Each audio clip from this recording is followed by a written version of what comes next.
Emmanuel oyera mesia mekele kpoma si wede ke ye onye nenia ole kpo apobe novio moba me prophète Senaya eye miso temple Emmanuel ke ye mvabe maso enuwa ulo so fion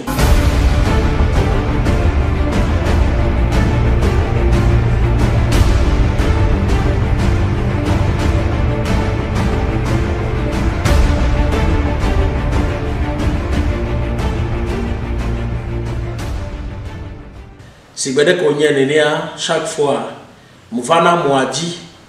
ebe ma expliquer gbogbo me bendo ma de gbogbo me bendo so fion okpo egbe a nenyi be amede la vivre amede la no agbe eye agbe kebele a ba je dine a edo la nya mede ke la vivre le gbogbo me ne ono agbe le gbogbo me a nye be nusia nko la wela je dino egbe fifia mi dana pa mi bonabe ame ya ni gato savai wo egbe chani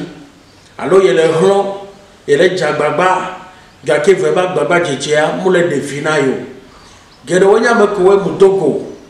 eye obrobe yo dogbe da kaka mti kona yi yo se amesenu senu benyiko eye ke yo ya yo nte se nekwe gomo egbe ava ma expliquer ndeno oyo nande le gbogbo mebe les interdits spirituels gbogbo mebe seu gbogbo mebe enu gbegbe na meo nuko na be gbogbo mebe nu gbegbe o alo les interdits spirituels enyi enu ko la to no be ngba wo ne omuwe wa nu ke la to so me na wa alo no we a enu gbegbe ke la clever bodo no me fifi je a interdit tutu banque ma fion enyi bo be ya vivre le gbogbo me ne anu agbe emene jeji no musia nko la wa ba jeji na wa amedo fifi je gbe a obe yoyi yo disale Ghana yoyi Benin yoyi Côte d'Ivoire yoyi Yovode egbede pepe ko dora re yo tamudi o musia nko fio yo so da si me na yo wa de pe marché no keno ba ne o Bible nyeto na be amegbe to ba gbe amesia me ba gbe ne fefere na Yehowa ne amere chite eye beve de fua alo enyi musu cha de na fu musu aso Ghana be one be de fu na ya nyebe enu agbalo be wo ala tenabe nusia nu kamiala wa ma jeji ne enu kenyira wo le hehe amenyi be ade amede ba gbechora do Bible nyeto na be ma be amesia me ba gbe le vevere na ye donc ne amede de ne nebe fuko alo ne be musule so Ghana bo ne be de funa ye ko eno ke jona yiba me ba gbedo me ble na sereka ne ba me ya ete hlo te jagbagba ete wonde pepe ola po be e ba gbagba jejo keke ma la trozo zero même ne ba me ya no so ne pepe dasi me ne be ne wa ma marché no fie ne be ne wo nto cha ne be we ma marché parce que de vie ke be fu be de ne do apareta ne nentie gbogbo me ba me do le ke yo la pobe ne osonya wa ba lo so yi wa gbo yo gbo o se ku do to o la gbon ne o ko nu no aro ne de colintio donc e fio be le gbogbo me ya ne be nu a e affecté na nya be vie nya be existence en to pata o la no hlo la no do wa de via ma pala no va dio eyi e fu be de tutugba afi ko be de le vo gba nya be nu si anu ko la wa de pe to ma ma show même o te global me a senu de pepe no pro yegua no sia no ke yo la ono ama marcho eftombe secret ke ye o wole ne ba nouveau yo se repentir yo fa vina ma uvo be yem dagba wewa gbogbo be do le ko la ono eye no wole ne be gbogbo be do ya no gbakudo nyakpepe be ama no gbe we no fo kwa ke ma kare di be elu yo keke tutu do le di o ke tutua o la gba tenu agbenuere vo o ma gba wone ne be agba répéter même chose que nous ya nana be o ameti la tele gara lo me va gala foya o la no wo do kaka na ba popo la va descendre va zéro nous kenon acte wa ko poser ai mo do gbe da be ne be no ale jola ne ti o le Yesu be ni comme et nous veut moi que ma bate grona wa ni bere ko les actes sexuels mais amede no sona ye ba de ya so wona bodondon ele musu go me le nyom go me afike ye oso adeo ya so bodondo bakudo son alo bakudo nyonu alo bakumu suria apoba dia ekuwe won okwa bible ne to na be ye na minu sara deji be no sia no ngro be na mi sara lodi o alo alobu be no sia no kemi adunwa e na vani e fio be no ko na gibe o na minu sara deji a e fio be adenyi so ele ma fe donc eye le jana be no fo no fu ala di alo no kokula e la vani vo akpo be na apoba dia o so so ve ole donc e no ko so ne be no e vote do gbeda o te no hore me o te tin do o te no do gbeda no no ponfo enya kele to la de aji le nu o me to de aji mate ve me gbedo e so be o te we po 10 ans ya o te we po 5 ans ya o la wo do no o la gbogbo me be do no akro ne be di jora eye ne be no de jua gbo we no ponfo no fo la di va no wo ne be mu eye o so ade o so ne be interdit yo ko be le fion fifije o soit descend ne be bon ton toi et nous que la joigni be ade o la tous de cas donc o te do gbeda de pepe o la di wemi la so ne be doa et ye no ne be doa kwa nya be na apo ba de trop va non interdit de kanyi be o la samedo la no blobe o mu so be yo bia no ame va be amo na promesse va mu genedio be o promesse na va me tenir no nous que ba be so no so nous le to flesse na me be ne ho nyebola dongbe no kaka vama jeji amora blobe ya pedinti o ya wonu ya no vana ka o ma jeji gbero alo pore no me fifi je o le palo me entaji to gba nazare ye won bo o so na to na flesh afi ko so no so to flesh na me ya amede pepe ke la don ku ji ola no globe amede pepe fisi afi ko la do amete gbo no be gba nazare ya anene ba me la no globe e affecté na mi spirituellement interdit ne quoi que ma batte glono sare ya fifia nyenyi bele ko la kwa me gede do le fifi je e o na no ko no ponfo la me do na be gbemuto no o la no afide o la no glonya vo no so gbe na wo ma senya ko le bro no be ya glonya vitu kwire ko wa be nya trop zuna nivaki wa be nya trop vena la mo be to me no be ya glonya yo aka sem no ke la nya sem kaka la vo ajere enya viro la be ya gbode ke bo kwa evo e ya be nya ne toa ela zo chukara la bodome nuka gbo be so ano palo me ano do apa do da me alo ano yo ame le pagodo ye gbo be so na ameda mo no na se le palo me alo no na kafla tafla che vc eye ba no da pa ba no yo ame do da le pagodo alo ba no palo me ba no fo do da me le pagodo e ne ho na gbe ame abe gbe jona donc na me le phone fo la me domé même te téléphone ne bio ma me ne so mu so phone po bronya na me a me de pe ma sene o ne ni be mu jole te pe wa fifia no subo le ke ma fio oni enu de ka eve eto a me de kenti mbiane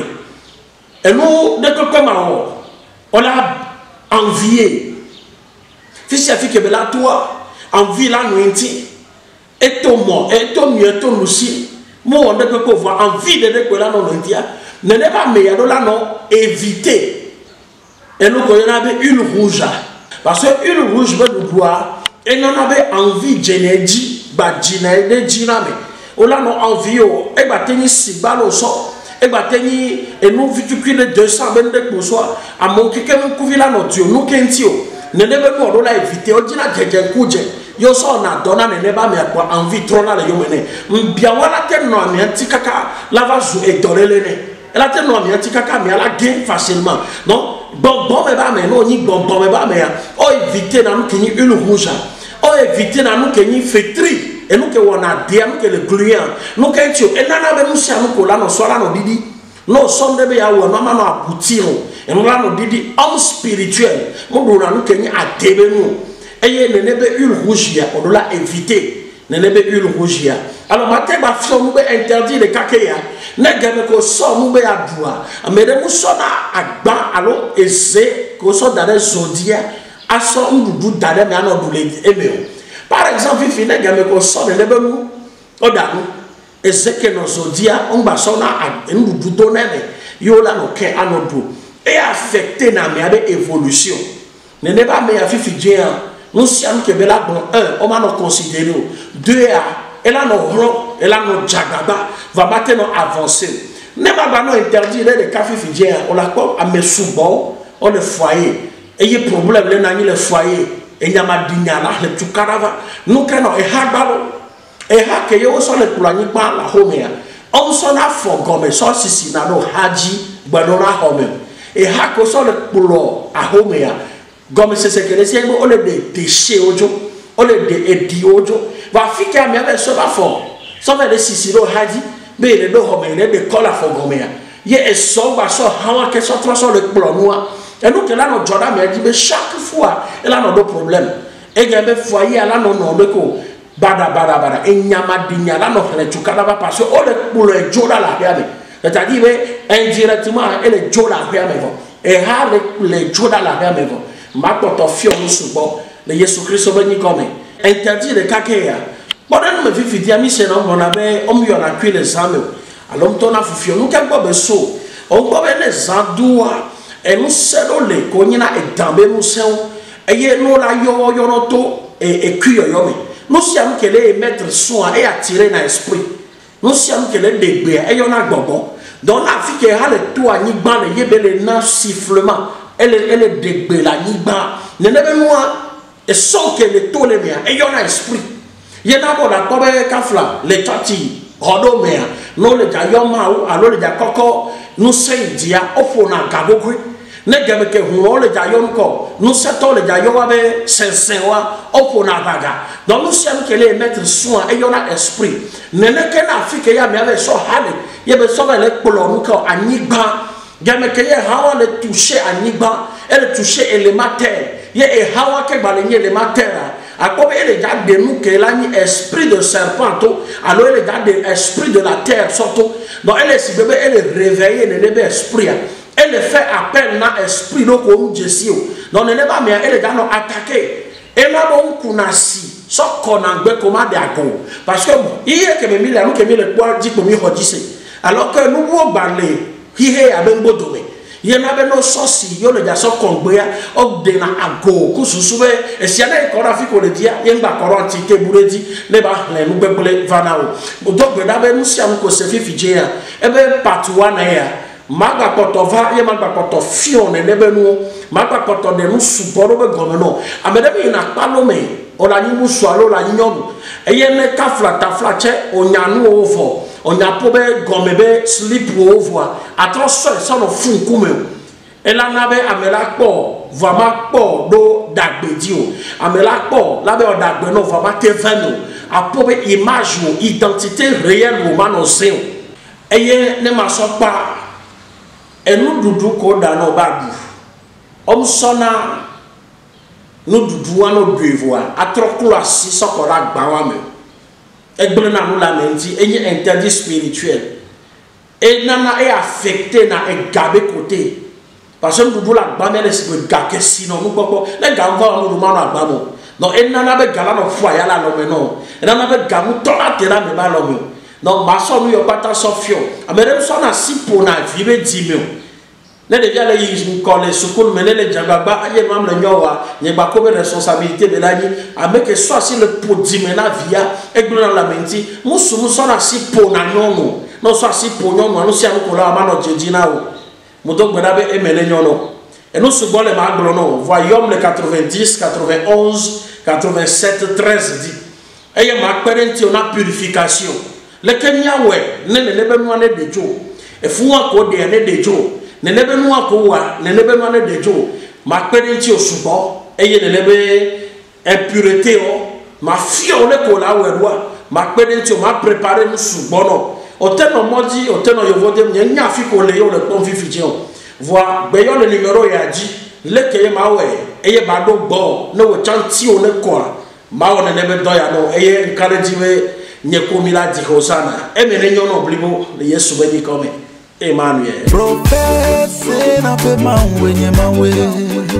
Eye me kriya maububu wareke meli ore. Prophet say na pe manwenye maulo. Mi wepen